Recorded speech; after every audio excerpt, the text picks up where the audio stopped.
조국 후보가 매불쇼에 단독으로 출연해 상대 후보를 향한 강도 높은 팩트체크를 쏟아냈습니다. 특히 김용남 후보의 과거 발언을 놓고 이게 과연 팩트체크를 위한 검증인지 아니면 네거티브인지 그 아슬아슬한 경계를 오갔는데요. 제가 기대했던 공약과 정책에 관한 해갈은 안 된 것 같아 다소 아쉬운 부분이 있었습니다. 과연 평택 시민들의 선택을 바꿀 결정적 한 방이 있었을지 이어지는 영상 함께 보시면서 여러분의 생각을 공유해 주시기 바랍니다. 조불쇼의 그 주인공이 매불쇼를 찾아주셨습니다. 네. 평택을 재선거를 앞두고 있는데요. 조국혁신당의 후보입니다. 조국 후보 담백하게 모시겠습니다. 네. 고맙습니다. 네, 안녕하세요. 네. 제가 매불쇼 몇 번 출연도 안 했고 매불쇼 패널들이 저 조롱하고 공격하는데 바쁘던데 왜 여기를 그 조불쇼라고 부르는 겁니까? 정말 억울하실 것 같아요. 네. 네. 아유, 그렇게 또 인사를 해주시니까 요 얘기는 잠깐 좀 하면서 출발을 하겠습니다. 다 알고 계시네. 네, 진짜 들었어요. 지난 내란 직후까지는 조국 후보가 매불쇼와 함께 했었습니다. 내란 직후까지. 그쵸, 내란 네. 전에 윤석열 정부와 싸울 때 함께 했었고 내란 직후 내란과 함께 싸울 때 함께 했었습니다. 네. 그러다가 대법 확정 판결이 나면서 이제 수감이 됐고요. 그리고 이제 정권이 바뀌었죠. 네. 정권이 바뀌고 사면으로 이제 출소가 됐습니다.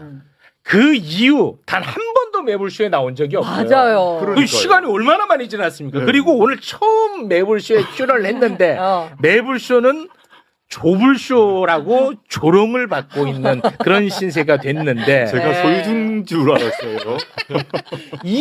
근데 이 현상에 대해서는 어떻게 생각하고 계십니까? 저는 뭐 담담히 받아들이고요. 아, 그렇습니까? 저는 이제 네. 뭐 이제 이재명 정부의 성공을 바라는 여러분들이 있는데 네. 그분들 중에서 저에 대해서 껄끄럽게 생각한 분이 있으신 것 같고 그런 분들이 일종의 갈라치기를 하는 것 같습니다. 뭐 우리 최욱 씨가 진행하는 거 공평 무사하게 진행하시는데 저에 대해서 약간만 좀 우호적이거나 우호적인 좀 아니 없어요. 아니, 네, 엄청도 없어 저는. 오케이. 네. 그런 뉘앙스의 패널을 어. 패널이 와서 발언해도 그에 대해서 댓글이 붙고 하는데 저는 과거 그런 경험 많이 했어요. 네. 과거 노무현 정부 때, 문재인 정부 때 그때 우리가 진짜 뭐 노무현이다, 뭐 찐 뭐 문재인이다 이러면서 갈라치기 하는 행태를 많이 봤기 때문에 그냥 네. 담담하게 받아들입니다. 아 그래요? 농담한 겁니다. 아, 네. 근데 진짜 오랜만에 뵙습니다. 글쎄 말입니다. 와. 네. 네. 지금 평택에서 바로 올라오는 길입니다. 그 마치고 가야 됩니다. 무지하게 바쁘실 텐데 일단 귀한 시간 내서 오셨으니까 그리고 매불쇼에 진짜 그야말로 너무너무 오랜만에 출연을 하셨으니까 일단 인사 한마디 좀 부탁을 드리겠습니다. 안녕하십니까 매불쇼 시청자 여러분 정말 오랜만입니다. 정말 까마득하게 느껴지는데 이렇게 초대해 주셔서 감사드리고요. 지금 평택을에서 재선거가 치러졌기 때문에 제가 뛰고 있습니다. 저희가 민주당에 비해서 조직세가 많이 약합니다만은 제가 뚜벅이 유세를 하면서 하루에 뭐 10,000보, 20,000보 걸으면서 시민들과 만나고 그 마음을 받아서 꼭 3표 차로 당선되고자 합니다. 네. 그 조국 후보님. 예. 조국 후보님이 조국혁신당을 창당할 때 유시민 작가가 매불쇼에서 이런 말을 한 적이 있어요. 창당할 당시였습니다. 민주당하고 싸워서 이기려고 하면 진짜 무조건 질 거다. 그리고 앞으로 선거 기간이 언젠가 또 선거를 또 치러야 되고 그럴 테니까 그때마다 참 힘든 길이 될 거다. 이런 이야기를 했거든요. 유시민 네. 작가님은 저한테도 그런 얘기 많이 하셨고요. 저하고 네. 오랜 친교가 있으니까요. 어린 시절부터. 저는 민주당과 싸우진 않습니다. 항상 연대 단결해왔고 그러나 민주당 후보 또는 민주당의 정책과는 논쟁할 것은 논쟁하고 싸울 것은 싸워야 한다. 그게 이재명 정부의 성공을 바라는 그 마음이고 네. 예컨대 과거 내란 전담 재판법이라거나 최근에 있었던 공소청 중수청 법안 같은 경우 1안, 2안 정부 법안이 잘못됐지 않습니까? 그래서 최종적으로 3안, 즉 대통령이 개입해서 정리했지 않습니까? 네. 그때 저와 조국혁신당은 1안, 2안이 틀렸다고 얘기했어요. 네. 근데 민주당 상당수 의원들은 침묵하거나 그 1, 2안을 옹호했죠. 근데 결과적으로는 저 입장이 맞았잖아요. 그런 네. 걸 가지고 민주당과 싸운다고 하면서 여기를 조불쇼라고 말하는 건 틀린 일이죠. 당사자가 조부쇼라고 하니까 이게 또 색다르네요. 네. 제가 그러면 아직 돈 벌어서 인수해야 되나 싶긴 하네요. 자, 그러면 그 조국 후보를 향한 뭐 여러 가지 비판과 비난 중에 가장 억울한 거는 뭐고, 뭐 다 아실 거 아니에요. 당사자니까. 가장 억울한 건 뭐고, 가장 뼈 아픈 건 뭡니까? 저에 대해서 이제 비난 중에 가장 억울한 것 중에 하나는 네. 뭐 당장 저의 지금 평택을에서 뛰고 계신 김영남 후보가 조국이 주가 조작 세력의 정점이라고 얘기하신 거죠. 과거에. 네, 과거에. 음. 그러다가 요즘에 논란이 되니까 자신은 조국 일가라고 말했을 뿐이라고 말을 바꾸셨는데 그건 방송에 나와 있습니다. 그 만약에 이제 김영남 후보가 자신 있으시면 다음 매불쇼나 등등 방송에 나오셔서 네. 그때 했던 말 그대로 한 번 더 하시면 돼요. 조국은 주가 조작 세력의 정점이다를 그대로 한 번만 더 해주십시오. 바로 법적 문제가 되거든요. 네. 본인은 거짓말 안 하시고 문제없다 하셨으니까 그 말 그대로 한번 해주시면 좋겠다 싶고요. 네. 그게 이제 제가 가장 억울한 비판 중에 하나고. 사모펀드 건으로 제가 도배가 되었고 2019년에 제가 주가 조작 세력의 정점이라고 공격했던 분들이 아주 많았고 저는 주가 조작 세력으로 단 한 번도 기소가 된 적이 없어요. 그리고 일부 공직자윤리법으로 기소됐지만 다 무죄 받았습니다. 그러니까 제 배우자 같은 경우도 주가 조작 혐의로 기소되지 않았습니다. 횡령 다 무죄 났고요. 네. 다른 차명 계좌로 유죄 났거든요. 전 다 알고 있다고 봅니다. 그렇게 네. 말씀하시면 곤란하다 생각하고 네. 그게 자신 있으신 분은 그 말 그대로 나와서 하시면 돼요. 이제부터 네. 선거 기간 시작됐으니까. 네네. 뭐 그게 좀 그러네요. 근데 그거 이미 저는 다 지나갔고 그 점 가지고 따따부터 하고 싶지 않습니다. 지금은. 네. 알겠습니다. 그럼 가장 뼈 아픈 비판은 뭐라고 생각하세요? 야, 이거는 진짜 솔직히 나 좀 아프다. 근데 제가 2019년 이후로 이제 언론에서도 비판을 했고 또 민주당에서도 요구를 해가지고 제가 시민언론 민들레가 세워 보았는데 그 시점에서 한 12번 사과를 했더라고요. 근데 그 뒤로 제가 여러 번 더 했기 때문에 최소 15번쯤 사과를 한 것 같습니다. 민주당에서도 사과를 요청해서 사과를 했습니다. 당시에. 또 한겨레 신문에서도 사설 통해서 사과 요청해서 사과를 다 했고요. 그거 다 찾아보시면 됩니다. 당시 그 시점에 제가 이제 교수로서 저희 그 자식에게 다른 당시 시점에 청소년들이 얻지 못한 각종 인턴십 기회, 제가 아는 사람 또는 뭐 저 직접 간접적 그런 걸 통해서 제공했다는 자체에 대해서 여러 번 사과를 한 바 있고 네. 그에 대해서 제가 항상 인정해갖고 또 사과하라면 또 사과할 것입니다. 저는 네. 공인이 된 이상 어떠한 검증도 회피해서는 안 된다고 생각합니다. 네. 지금도 여전히 저에 대해서 그 비난할 수 있다고 보고 네. 그에 대해서 질문하시면 저는 인정할 거 인정하고 사과할 것입니다. 네. 소위 말하는 그 뭐 내로남불 프레임과 네네. 관련한 네네. 부분에 대한 입장을 또 말씀하신 것 네, 같습니다. 그렇습니다. 그거는 솔직히 가장 뼈아픈 비판이다. 그렇죠. 제 스스로 흠결이고 성찰해야 될 부분이고요. 물론 네. 법률적으로 따질 게 있긴 합니다. 근데 그 얘기를 제가 하고 싶지 않다. 네. 그 시점에 뭐 저는 직접 관련되지 않습니다. 뭐 저의 배우자의 표창장 문제에 대해서 여러 가지 문제를 할 수도 있지만 네네. 일단 그건 얘기는 하고 싶지 않다. 네. 일단 그 넓게 봐서 제가 한 16번 사과를 했고 앞으로도 그 점에서는 사과를 할 생각이고요. 네. 근데 그 점을 가지고 다투어야 될 시기는 아니라고 보고 네. 지금부터는 정치인 조국의 비전과 정책을 가지고 논의를 하는 게 맞다고 봅니다. 네, 알겠습니다. 국힘 제로를 표방하고 있지 않습니까? 그런데 어찌됐든 간에 또 민주당의 김용남 후보와도 경쟁을 할 수밖에 없는 처지입니다. 이제 그래서 제가 좀 궁금한 질문이 하나가 있는데 민주당을 지지하는 분들의 뭐 많은 분들은 김용남 후보를 이제 지지를 할 테고 그런데 이제 반면에 국민의힘에 굉장히 비판적인 생각을 갖고 있는 분들, 국힘 제로에 그 동조하는 분들, 이분들은 조국 후보에게 표를 줘야 될지, 김용남 후보에게 표를 줘야 될지 굉장히 고심이 깊을 걸로 생각됩니다. 이런 분들에게 나 조국이어야만 하는 이유가 뭐라고 설명하시겠습니까? 저는 지금 그 민주당 의석이 상당히 많지 않습니까? 네. 민주당 당적을 가진 정치인 한 명을 국회에 넣는 것이 중요한지 안 그러면 조국이란 정치인을 국회에 다시 복귀시키는 게 중요한지 판단을 해봐야 된다고 생각합니다. 저는 김영남 의원 뭐 개인적으로 잘 알지 못하지만 훌륭한 분이라고 생각합니다. 그렇지만 제가 아까 저 스스로도 검증 받아야 되고 평가 받아야 되거든요. 네. 그걸 회피할 수는 없습니다. 근데 김영남 의원께서 이제 국민의힘 시절에 네. 저는 김 의원께서 국민의힘 계시다가 민주당 합류한 거 잘하신 일이라고 생각하고 박수 친다고 박수 칩니다. 네네. 근데 국민의힘 시절에 세월호 법안에 반대한 12명 중에 한 명이었어요. 그리고 세월호 특조위에 대해서 세금 낭비라고 했습니다. 이태원 참사의 원인은 광화문에서 용산으로 시위한 그 사람들 때문이라고 얘기했습니다. 그리고 백남기 농민 돌아가셨을 때 이게 불법 시위로 인한 그 지역적 사고로 말씀하셨어요. 이거는 민주당이 지금까지 이 세 사건에 대한 평가와 완전 반대입니다. 네. 저는 과거 국민의힘 시절에 그런 말씀하신 게 분명하기 때문에 네. 그에 대해서는 공개 사과해야 된다고 보고요. 두 번째는 그건 과거라고 합시다. 자 그러면 하나만 더. 아, 네. 민주당에 입당하시고 난 뒤가 더 중요하다고 보는데 네네. 이분이 민주당에 입당하고 난 뒤에 이 이재명 정부는 검찰 독재 정권을 무너뜨리고 만들어진 정부입니다. 네. 핵심적 시대 과제가 검찰 개혁입니다. 네, 그렇죠. 근데 민주당원이 되고 난 뒤에 예컨대 저희 당의 박은정 의원과 논쟁을 하면서 수사 지휘권, 검사의 수사 지휘권 부활해야 된다고 하셨어요. 그 말은 수사 기소 분리가 아니라 문재인 정부가 이루었던 수사권 조정 그 이전으로 돌아가자고 얘기하셨어요.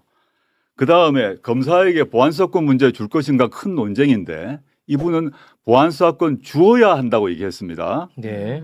세 번째 이제 검찰 개혁만 가지고 얘기하겠습니다. 네네. 세 번째 뭐냐면 최근에 아까 제가 말씀드렸던 공소청 법안, 중청 법안 1안, 2안, 3안 나와서 최종적으로 3안으로 되었고 저와 조국혁신당은 1안, 2안은 안 된다고 했지 않습니까?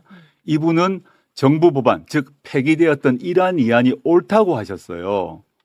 이 점은 논쟁을 해야죠. 왜냐? 네. 6.3 선거 이후에 바로 이 검사의 보안수사권 유무를 줄 것인가를 둘러싸고 형소법 196조 개정이 바로 이루어지는데 이분은 보안수사권 주자는 입장이에요. 네. 한 번도 바꾼 적이 없습니다. 네. 그러면 민주당원을 포함하여 민주진보 진영의 유권자분들께서는 향후 진행될 검찰개혁 등 각종 사회개혁에서 어떤 사람이 국회에 들어가는지 맞는지를 판단을 해야죠. 네. 저는 당연히 제가 김영남 후보보다는 훨씬 더 민주당 개혁 노선에 부합한다고 생각합니다. 그거는 뭐 제가 이제 허위 사실을 뭐 얘기하거나 비방이 아니라 지금까지 말한 거는 이분이 지금까지 소신을 가지고 말씀해 오셨던 바입니다. 네네. 그거는 밝혀야 된다. 네. 그걸 가지고 얘기를 해야지. 저는 우리 아까 민주당원 또는 뭐 넓은 의미의 민주진보 진영의 국민들이 많이 계신데 질문을 던져야 한다고 봅니다. 네. 당적이 민주당이면 모든 문제가 사라집니까? 과거의 발언이나 또 현재 소신이 반개혁적이라 하더라도 모든 게 면죄부가 이루어집니까? 또는 당적이 민주당이 아니면 반대의 일이 발생합니까? 전 아니라고 봅니다. 네. 그러면은 아까 이제 말씀하신 것 중에 제가 좀 질문을 좀 드리겠습니다. 예. 김용남 후보의 이제 과거 입장과 관련해서 사과 요구를 하셨는데 사과를 하면 이것에 대해서는 더 이상 이제 문제 삼지 않는 건가요? 저는 이제 과거에 이태원 이런 문제가 그다음에 이제 용산 참사 뭐 백남기 네. 농민 같은 경우는 저한테 사과할 일이 아니고요. 아니 그러니까 국민께 사과해야죠. 대국민 사과를 만약에 한다면 전 사과할 용기를 발휘하셔야 된다고 봅니다. 네. 그래서 그러면 이것과 관련해서는 더 이상 문제 삼지 않는 많죠. 건가요? 그러니까 저는 국민께 사과하고 네. 현재 민주당원이시잖아요. 민주당원에 부합된 행동을 하셔야 되고요. 네. 저희가 사과를 요구한 거는 저한테는 저에게 주가 조작 세력의 정점이라고 한 부분은 제가 국민의힘 시절에 대변인이 있다 보니까 그런 발언을 했습니다. 그러면 되는 거 아닙니까? 네. 알겠습니다. 그렇지 않고 나는 틀린 게 없다 이런 말하는 건 좀 과하죠. 네. 그때 제가 국민의힘이 있었기 때문에 그런 말을 했습니다. 그리고 술 넘어가면 되시잖아요. 네. 그것도 안 하고. 알겠습니다. 그건 제가 아니다. 이걸 왜 여쭤보냐면 김용남 후보가 지난번에 매불쇼에 나왔었어요. 네, 나와서 이런 말을 했어요. 네. 나에게 먼저 하지 않으면 나는 이번 선거는 어떤 선거인지 내가 너무 잘 알기 때문에 네거티브 절대 하지 않겠다. 라는 입장을 밝혔기 때문에 저는 가급적이면 좀 아름다운 경쟁으로 마무리했으면 하는 바람에서 확인 차원에서 한번 여쭤본 거였습니다. 저는 최욱 네. 앵커 말에 네거티브란 단어 자체가 잘못됐다고 봅니다. 그건 프레임이거든요. 네네네. 모든 선거는 상대 후보에 대한 검증을 해야 됩니다. 뭐 그렇죠. 네. 검증하지 않고 물론 허위 중상, 뭐 그다음에 조작, 뭐 흑색 선전 그건 네거티브죠. 네. 그러면 국민의힘 사람들에게 우리 검증 안 합니까? 해야죠. 당연히 하죠. 네. 그러니까 허위 중상을 했다. 뭐 이거 조국이가 살인범이다. 뭐 이렇게 하는 건 다른 문제죠. 그렇죠. 김용남이 뭐 어떤 뭐 성추행범이다. 그건 정말 나쁜 짓이죠. 네네네. 공인으로서 자신이 했던 과거의 언행, 그 다음에 검찰개혁이나 각종 사회개혁 관련해서 자신의 비전과 정책에 대해서는 당연히 국민으로부터 검증받아야죠. 네. 저도 마찬가지입니다. 네네. 근데 그것을 네거티브라고 말하면서 검증을 네거티브라고 말하는 것은 그 자체가 프레임이에요. 네, 알겠습니다. 특정한 이유가 있고 목적이 있는 프레임이죠. 네. 그건 동의를 좀 알겠습니다. 못합니다. 그건 이제 그렇게 정리하고 그리고 이제 지금 이제 검찰 개혁과 관련해서 보안 수사권에 대한 입장을 밝혀야 된다라고 네네. 말씀을 하셨습니다. 제가 알기로는 보안 수사권을 줘야 된다는 것으로 저는 알고 있거든요. 저도 관련해서 방송을 좀 많이 했기 때문에 네. 뭐 어제 갑자기 입장이 바뀌지 않는 이상 아마 거의 유지되고 있을 거라고 생각을 하거든요.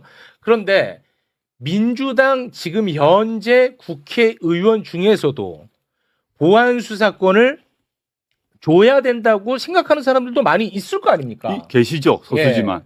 그럴 수 있을 거 아닙니까? 네네네. 요거는 그러면 어떻게 판단을 해야 된다는 거예요? 저는 민주당의 성격이 일종의 연합 정권 같은 성격이 있기 때문에 네. 그 검찰 개혁 말고도 사회 경제적 개혁 관련해서 입장이 다른 분이 많습니다. 네. 그건 전제로 하고 있습니다. 그걸로 문제 삼는 게 아니고, 근데 여러 가지 정책에서 의견차가 강온 좌우가 있을 수밖에 없죠. 네. 그런데 검찰 개혁 문제는 그거와 성격이 다른 과제입니다. 우리가 윤석열 검찰 독재 정권이라고 규정하고 그 정권과 싸워서 무너뜨렸어요.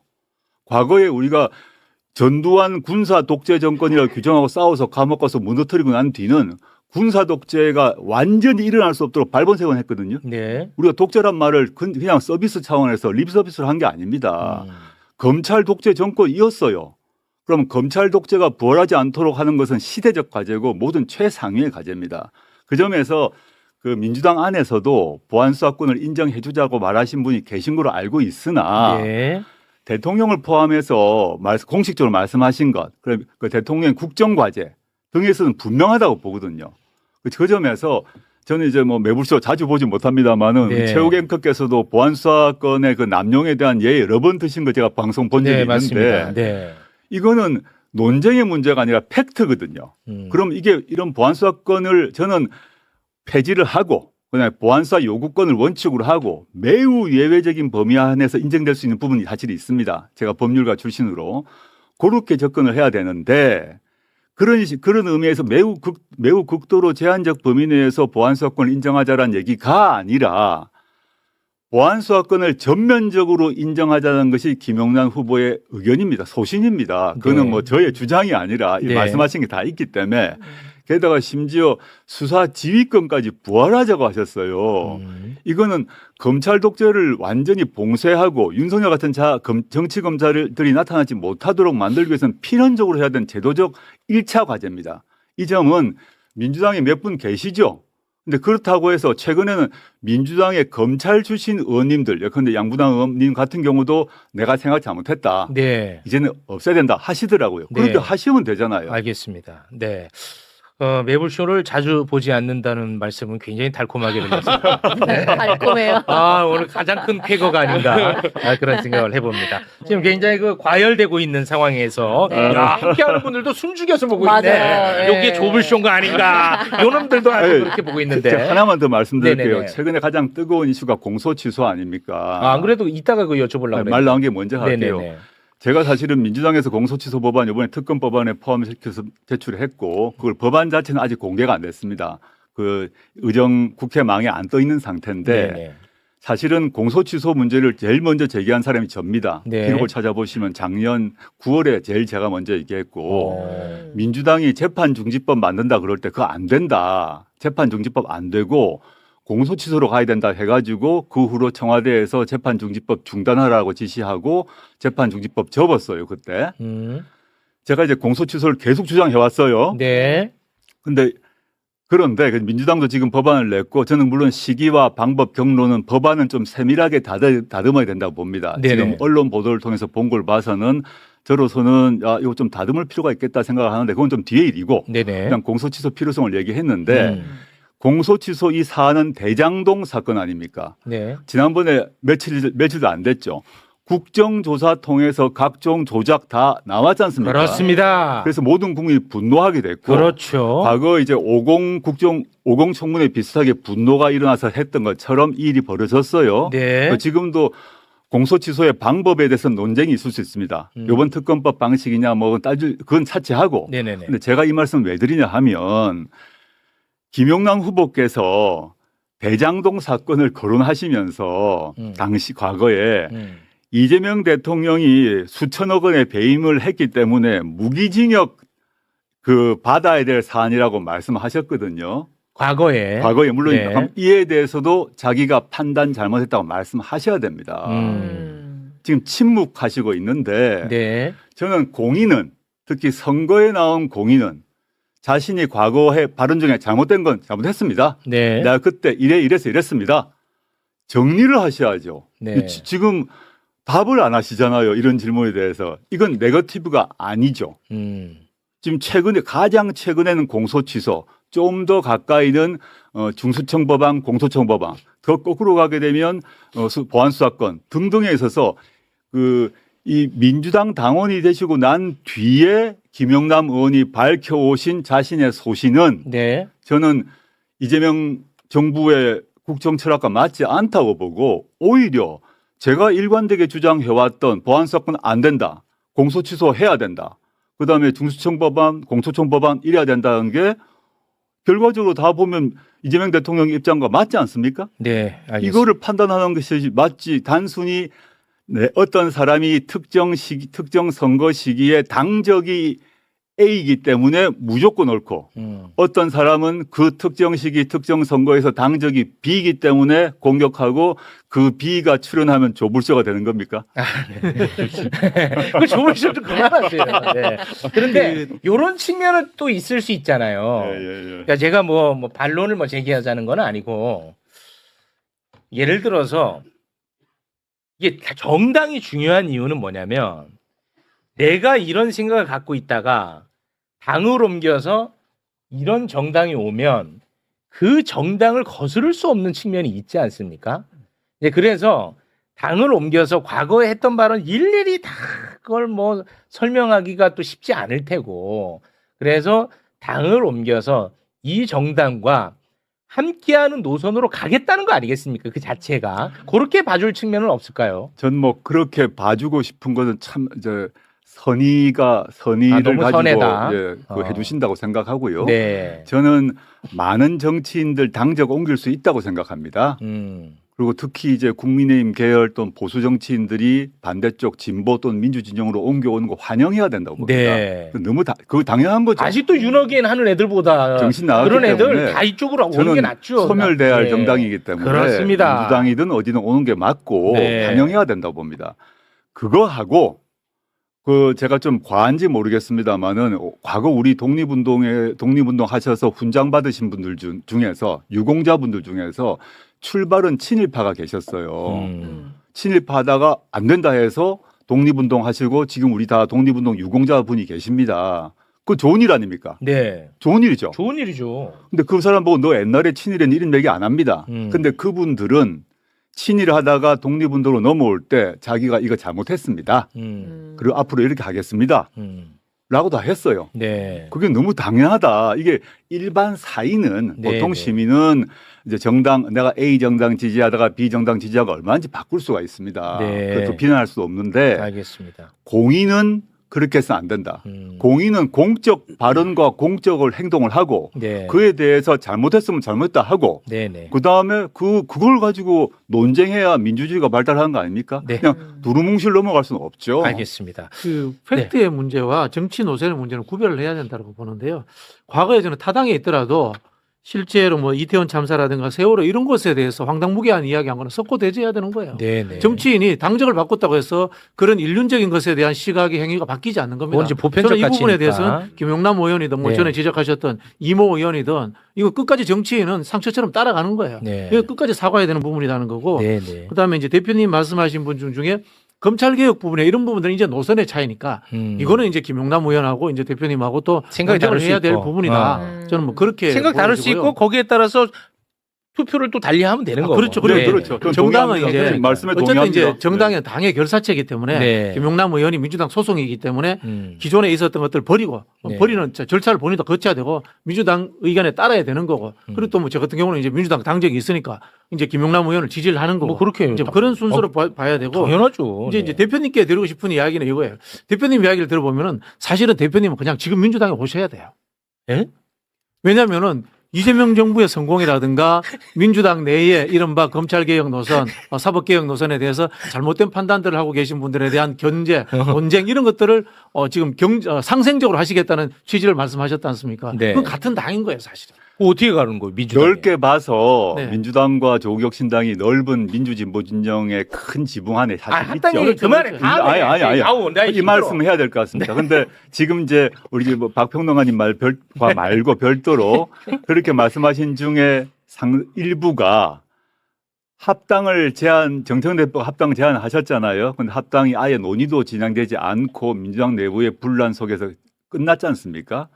그때 그런 말씀하시는 분들이 합당을 반대하셨잖아요. 그래서 논의로 그만해요. 그때는 합당을 반대해놓고 제가 이제 그때는 합당을 반대해놓고 지금은 대통령의 조국은 이제 민주당답다라고 말씀이라든가 얘기하시는 거죠. 대통령의 말씀이나 흐름을 말씀드리는 거예요. 교수님. 조건이라든가 논쟁해야 될 거리 없는 합당인 거예요, 사실은. 네, 그러니까 저는 이 말씀입니다. 합당 끝났고 앞으로 6.3 이후에 8월 전대를 앞두고 민주당에서 합당 논의가 나올 거라고 저는 예상합니다. 그러면 또 이제 갈등이 되는 거예요. 예, 제 말은 그래서 교수님, 아니. 나 좀 살려줘 있어. 아니 그러니까 아니. 이제 제가 이거는 짚어야 아니, 되는 게 아니, 저도 이제 합당 반대론자로 몰려 있는데 합당 반대론자가 아니라 다른 게 없는데 뭘 특별히 해야 될 게 없고 조건을 걸어서 토론할 거리가 없는 거예요. 아니, 우리 뭐 특정인을 말씀해서가 아니라 그 네. 시점을 돌아보면 아이고. 그 시점에는 절대 조국은 빨갱이다, 토지공개념 빨갱이다 아유, 하면서 그게. 합당 반대를 하신 그렇게 분들이 반대하신 분들 이상한 분들이 그래. 그땐 네. 그렇게 하셨어요. 있었죠. 그리고 저하고 정청래 저는 대표가 그런 분이 아니라는 이야기를 제가 압니다. 이야기 예. 드리는 그렇게 하고 저하고 정청래 대표가 밀하겠다고 하셨어요. 네, 그래서 후보님. 합당을 못하게 했어요. 후보님. 해놓고 알았어요, 지금 후보님. 뭐라 그러냐면 후보님. 아니 왜 알았어요. 지금 후보님. 왜 같은 당인데 참. 그거는 말이 안 맞잖아. 후보님. 제가 아주 그냥 좀 사사롭게 하나 예. 좀 여쭤보고 싶은 게 있어요. 후보님이 뭐 기분 나쁠 수 있는데 괜찮습니다. 이런 세간의 평가가 있어서 제가 드리는데 예. 후보님은 후보님에 대한 비판을 뭐 물론 누구나가 내 비판하면 다 싫지. 네. 근데 유독 거기에 대해서 조금 더 불편해하신다라는 의견들이 좀 존재하더라고. 예를 들어서 뭐 그런 주장할 수 있죠. 그러니까 예, 예를 예, 들어서 예. 뭐 과거에 뭐 같은 생각을 하고 같은 길을 가던 사람들도 조금 비판하면 뭐 SNS 친구를 뭐 끊는다든지 뭐 그런 이제 여론이 좀 존재하더라고요. 오신다고 해서 막 여론 취합을 좀 해봤는데 거기에 대한 평가는 어떤? 좀 기억이 예. 없습니다. 네. 제가 SNS 친구 끊은 사람은 저에 대해서 허위 주장을 올린 분들은 허위 끊었습니다. 주장. 네. 그리고 저나 저희 가족에 대해서 입에 담을 수 없는 말을 한 분들 이제 그분들과 친구를 맺어야 됩니까? 제가 왜 그렇게 살아야 되죠? 그렇지는 않다는 예, 거군요. 아무튼. 물론 저에 대해서 비판하는 걸 좋아하는 사람은 아무도 없는데 없죠. 제가 아까도 말씀드렸습니다마는 제가 2019년 이후에 뭐 우리나라에서 비판의 양으로 봐서는 네. 아마 1등, 2등 그건 다를 맞습니다. 정도로 받았고요. 네. 그래가지고 그 비판한 분들에게 사적으로 해코지하거나 네. 비난한 적은 한 번도 없습니다. 그건 제가 공인으로 감당해야 하기 때문이에요. 네. 법무부 장관으로 후보로 감당했고 지금도 마찬가지고요. 네. 그걸 가지고 뭐 우리 뭐 꽁황이니 우리 박 교수님한테 제가 뭐라 한 적이 있습니까? 저는 뭐 그런 네. 공격성 비판한 적이 알겠습니다. 없습니다. 지금 이제 너무 뜨거워져가지고 네. 잠깐 좀 민심 잠깐 좀 살펴보고 가도록 하겠습니다. 일단은 평택을 재선거 후보자 얼굴부터 잠깐 쓱 한번 볼까요? 요렇게 이제 좀 어마어마합니다, 진짜. 네, 와, 치열하다. 예. 진짜. 이거 하나만 잠깐. 요렇게까지 어마어마한 경쟁 구도가 될 걸로 생각을 하셨습니까, 후보님? 와, 이거는 진짜 엄청나거든요. 저는 제가 뭐 볼 때. 제가 그 뛰어들기 전에 김영남 후보는 결정하시기 전이었지만 유이동 후보가 될 거라고 생각을 했고 원래 저부터 뭐 5파전 된다고 상정하고 뛰어들었고 제가 출마 선언하기 전에도 다자구도 하에서 3% 이기겠다는 말을 여러 번 했습니다. 그래서 네. 저 구도는 전제된 것입니다. 알겠습니다. 자, 그럼 민심 한번 좀 살펴보죠. 조 대표님, 예, 위험 요인부터 들으시겠습니까? 기회 요인부터 뭐 들으시겠습니까? 마음 편하게 하십시오. 옆에 계시니까 좋은 소식부터. 좋은 소식 네, 5페이지를 보시면은 자, 좋은 소식. 네, 인천일보가 이제 여론조사 한길리서치에 의뢰한 겁니다. 여기에 보시면은 5페이지에 보시면 범여권 단일 후보 적합도에서 조국 대표님이 김용남 의원님을 소폭 오차범위 내에서 앞서는 그런 결과가 나왔습니다. 이건 이제- 단일 후보 적합도? 네네. 단일 후보 적합 범여권. 만약에 이제 1대1 구도가 될 경우에는 보수도 단일화해야 되고 진보도 단일화해야 되니까 네. 이런 긍정적인 소식을 먼저 전해드리고 이제 네. 약간은 이제 아픈 소식일 수 있는데 좀 아픈 소식. 바로 4페이지에 보시면은 전체 다자구도에서는 김영남 후보가 조금 앞서기 예, 시작했습니다. 예, 결과가 맞습니다. 나타났습니다. 차이가 왜냐하면- 많이 났네. 왜냐하면 민주당 지지율이 이 지역에서 이제 높잖아요. 아무래도 네. 조국혁신당보다는 당 지지율에 좀 차이가 나기 때문에 네. 이게 이제 5월 1, 2일 조사한 거고 그 전에 조사한 내용은 뉴스토마토, 미디어토마토 조사인데 이 조사에서는 격차가 이제 그보다는 좀 작습니다. 김영남 후보가 28.8%, 그다음에 유이동 후보가 22.5%, 조국 후보님이 거의 비슷한 22.2%, 적극 투표층에서는 조국 대표님이 이제 2위로 조금 더 올라가는 모습이었고요. 네. 그 이전 조사에서는 조국 대표님 좀 앞서는 조사도 있었는데 호칭을 좀 후보로 부탁드릴게요. 네, 조국 후보님. 네. 그래서 초반에는 조국 후보님이 이제 오차범위 내에서 뭐 1위를 달리는 조사들이 있었고 이제 점점 김영남 후보 확정이 되면서 일종의 컨벤션 효과, 그다음에 민주당 지지율 또 없고 김영남 후보님이 또 달리다 보니까 최근 들어서는 조금 상승했다. 근데 이제 범여권 단일 후보 적합도에서는 조국 후보님이 또 오차범위 내에서 앞서는 조사 결과도 있었다. 네. 이런 소식을 전해드립니다. 어떻습니까? 민심을 보셨는데요. 저는 이제 여러 언론에서 비슷한 질문을 하던데요. 최근에 뭐 제가 오차범위 안에서 1등한 것도 있고 뭐 2등한 것도 있는데 이게 사실은 우리 뭐 이택수 대표님 너무 잘 아시겠습니다만 이 시점에 여론조사가 별 의미가 없습니다. 지는 사람들이 꼭 이런 얘기합니다. 아니, 두고 보시죠. 네. 어. 한 달쯤 뒤에 여론조사가 중요하다고 저는 생각을 하고 있고요. 네. 왜냐하면 지금은 이제 김영남 후보가 최근에 확정되면서 민주당 그 당원들의 결집이 높아지고 있고요. 네. 그리고 또 물론 그 전에 민주당에 대한 강한 지지율 이게 이제 일종의 그 밴드웨건 효과 이런 걸 받고 있다고 보이고. 그리고 조국혁신당은 조직세가 뭐 민주당에 비해서 한 10분의 1밖에 안 되거든요. 네. 그래서 뭐 응답률 등에 있어서도 비교가 할 수가 없다고 생각합니다. 근데 저는 이제 그 제가 그 뚜벅이 유세를 한 지 한 뭐 2, 3주밖에 안 됐는데 저는 뭐 김영남 후보보다 먼저 왔지 않습니까? 그렇죠. 먼저 평택에 와서 뛰고 있는데 매일매일 이 민심의 역동적 변화가 느껴집니다. 지금 제가 좀 과장해서가 아니라 네. 그 전까지는 제가 뛰어들기 전까지는 평택을은 조용한 정치 구도였어요. 네. 근데 제가 뛰어들면서 이 민심이 요동치는 걸 느끼고 평택이 아주 넓은 땅입니다. 거기서 도시지역 고덕 도시지역부터 해서 서쪽에 서평택의 약간 농촌 지역까지 정말 제가 경로당을 찾아갔는데 한 80대 어르신이 저에 대한 얘기를 막 하시면서 다 하시더라고요. 이 도시지역 말고도. 그러면서 논쟁도 하시고 그 경로당 작은 데서 누가 좋아 논쟁을 하신다는 겁니다. 네. 저는 이제 이제 겨우 시작이고 현재 여론조사는 응답률로 생각하게 되면 민주당 지지율이 당연히 높기 때문에 민주당은 예컨대 시장도 현직 시장 후보들이 여러 명 계시고 현직 시의원, 도의원, 예비후보도 많이 계세요. 조직들이 있어가지고 전화를 잘 받게 되고 저희는 몇 명이 없어요. 네. 그런데 저는 궁극적으로는 이게 큰 판이 바뀔 것이라 보는데 저는 황교안 또는 유이동 이런 사람들은 쭉 빠질 거라 봅니다.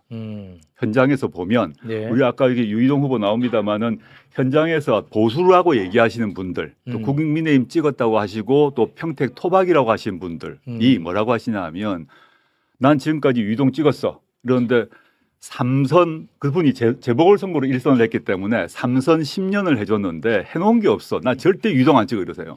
여러 명 들었습니다. 네. 그리고 황교안 같은 경우는 저는 올해 뭐 그렇게 주변 곧 빠질 거라고 봅니다. 알겠습니다. 저는 유이동에 대해서는 큰 의미가 없고 제가 유이동을 빠지게 만들 것이고 유이동이 빠지는 만큼 그것이 어디로 갈 것인가 훨씬 중요할 것이라고 알겠습니다. 보고 이제 시작입니다. 네. 후보님 시간이 없어가지고 예. 짧게 질문 딱 2개만 드리면서 네네, 마무리를 네. 짓겠습니다. 짧게 답해 주세요. 짧게. 이거는 뭐 김용남 후보에게도 드렸던 질문인데 어찌됐든 저의 최대 관심사는 평택 의뢰한에서 유이동 후보를 막는 것입니다. 저는 그렇습니다. 네네. 그래서 이제 드리는 질문입니다. 나 조국 후보는 무조건 단일화만큼은 꼭 하겠다. 또는 나는 무조건 단일화만큼은 안 하겠다. 이런 생각은 없으신 거죠?